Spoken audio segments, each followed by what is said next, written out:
We are presently on day 3 of the holiday of Sukkot. As you know, we just had Rosh Hashanah, followed by 10 days in between, then Yom Kippur, then 4 days, and then the holiday of Sukkot.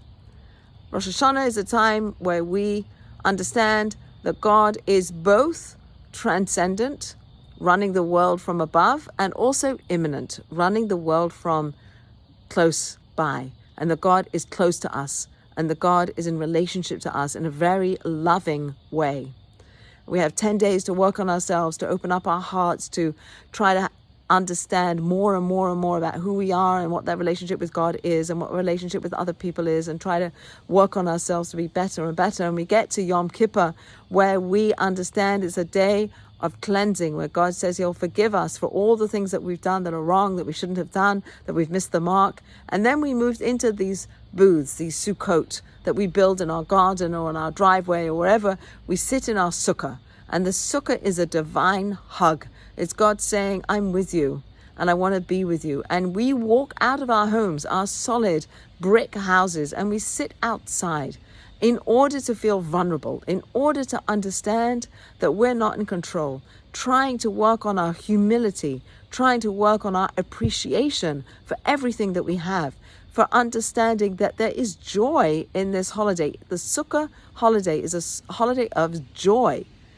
Over and over and over again, we are taught that this is a holiday of joy. And the joy comes from understanding that we have to trust in God and have faith in God and understand that God is with us. That is where joy is to be found. And when we feel vulnerable and when we feel exposed and we understand that we are mortal, we're coming to the end of the Torah. At the end of Deuteronomy, we read about the death of Moses. And when Moses dies, the most close to God of all people, he also dies. We are going to die. We know that.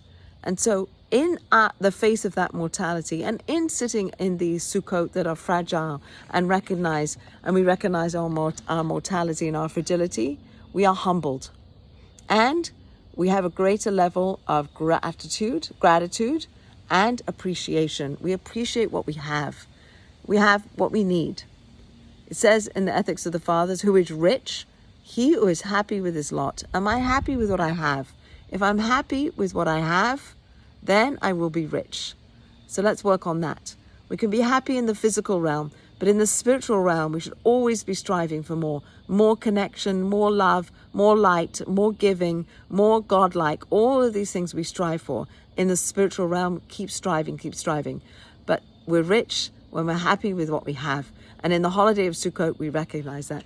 Please God, this week, the hostages should come home. Please God, they come home to their families. So when we dance on Simchas Torah, it is a full heart that we can feel fully at peace and at joy with that moment of Simcha.